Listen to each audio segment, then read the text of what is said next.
ক্ষমতা চিরস্থায়ী না, সেটা আজ আছে কাল নাও থাকতে পারে। ঐশ্বর্য, টাকা পয়সা, ধন সম্পত্তি এগুলো চিরস্থায়ী না, সেটাও আজ আছে কাল নাও থাকতে পারে।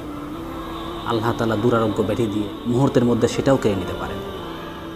এই জন্য আল্লাহ তাআলা কিয়ামতের দিন প্রশ্ন করবেন, মা আগনা আন্নি মালিয়া হালাকা আন্নি সুলতানিয়া। তোমার মাল কি তোমাকে আজকে বাঁচাতে পেরেছে? তোমার সম্পদ, তোমার টাকা পয়সা তোমাকে বাঁচাতে পারলো না।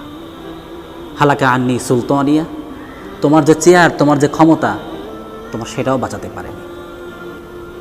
তোমার জন্য আফসোস।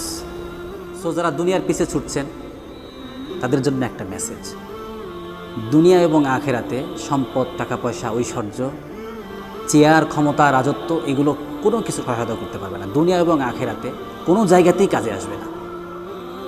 সো সমাজে ভালো মানুষ হয়ে মাথা উঁচু করে বাঁচেন, সেটা আপনাকে কাজে দেবে।